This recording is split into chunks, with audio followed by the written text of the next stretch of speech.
Mark Skaar on the Skaar Kaard on 103.7 The Fox. It's been a while, but we'd like to welcome back Mr. Jimmy Kunes. How are you, sir?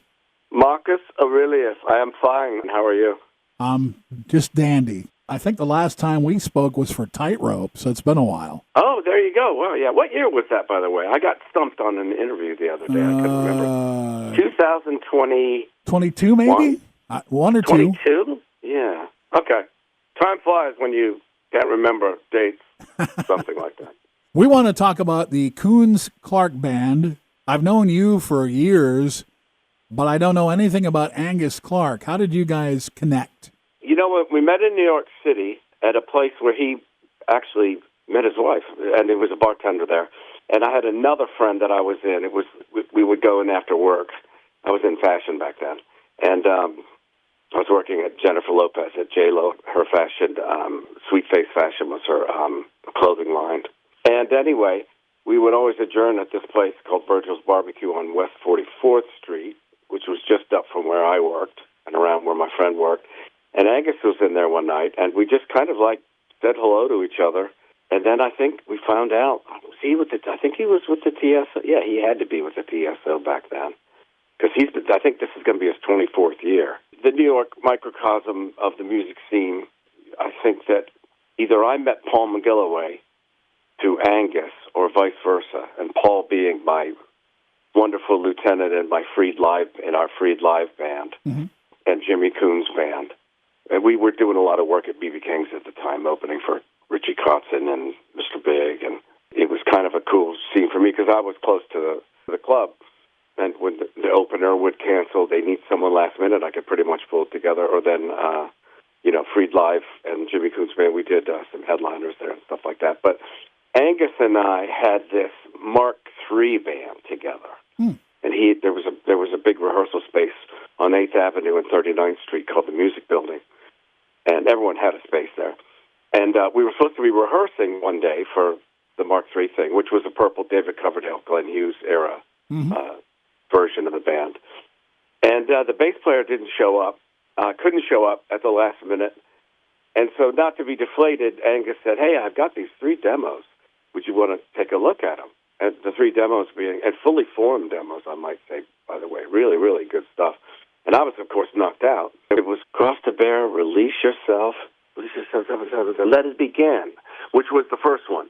And Angus had some ideas for a lyrical theme for that song. And we just kind of elaborated from there. And I'm not sure, we can't remember if we banged them all 3 demos, all 3 vocals out at one go or maybe 2 sessions. But the way he recorded my vocal was so intact. It was just, actually, all the sounds on the demos were really good. So through the years, they would sit there in the can, and through the years, I'd reach out to Angus and say, hey, man, these songs they're too good to just let sit there. Then a couple years ago, I rang Angus, and it stuck. It's like fishing.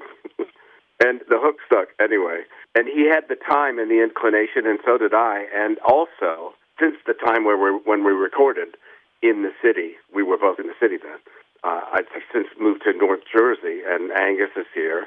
Subsequently, he ran into Van Romain, the wonderful drummer. I had done a record with Van. We recorded at different times, but it was a band called Love Junkies back in '93. And we had never met up to the time that we went to his out in South Orange studio. Everyone's pretty close by out here. It's so funny. And we moved out here about 4 years ago. And so it was really, really workable. Everyone's about half an hour away from each other. And Van had a studio, so we recorded the drums and the bass guitar, Winston Roy from Soul Asylum and other bands, Van being the drummer from Enrique Iglesias' band and musical director for that band as well, and Steve Moore's band for many, many years. And so, getting back to the demos, my engineer, J.D. Barrell, that recorded my vocals on Black Dawn and Tightrope and National Wrecking Company and One-Off, the list goes on. And he's my vocal engineer / producer. He's got a studio, his private studios in Brooklyn, where we did a lot of the recording for Cactus out in Long Island. So it's a lot closer, and it's a lot more of a personal thing, and he's got the mics that really like my voice there. So, we took the project from Van's and did the vocals out at Jay-Z's place. And it happened pretty quickly. I have to say, it was pretty boom. how many years ago we talked about this at the top. When did those first initial germs of ideas that he presented to you, what year would you say? Or what we're time frame? trying to think, like probably at 20 to maybe 18 to 20 years ago. They've been he gestating. and I have done. Yeah. But you know what it is? A good song's a good song. That's It's true. a good song.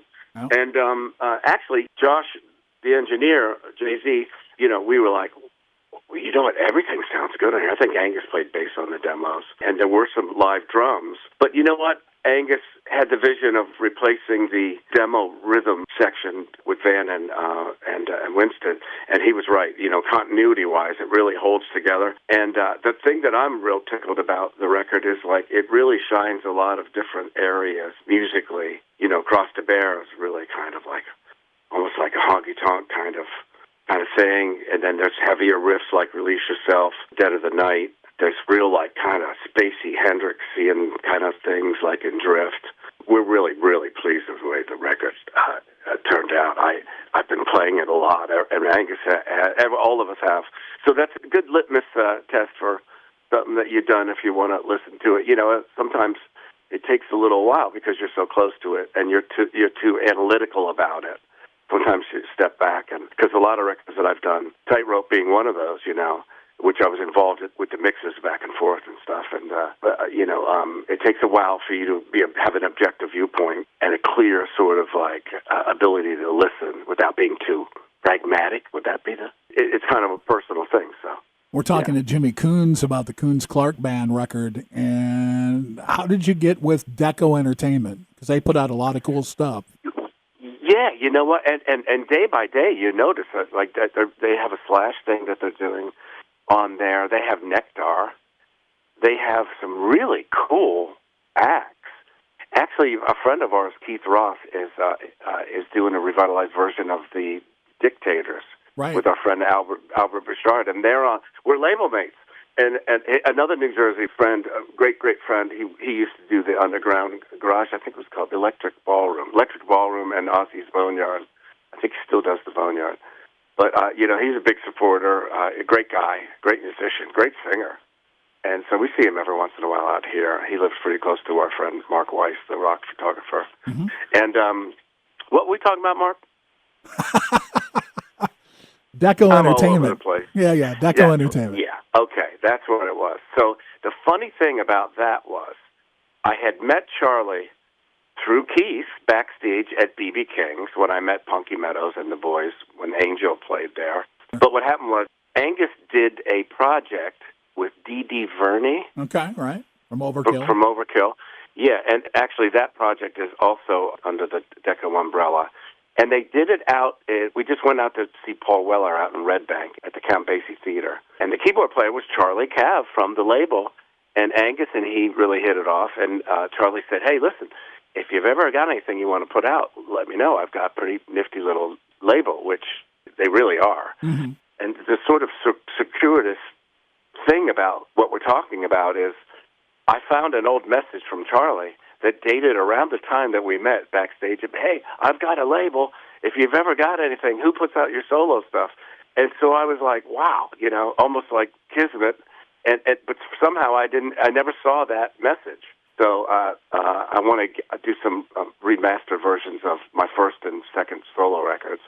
And then also I was looking for a home for Jimmy Kunes' Congregation, which half of that is complete. And I've overwritten. I probably have about 12 songs that I'm going to whittle it down to about 4 or 6 more for that. I think I've sent you some of that stuff.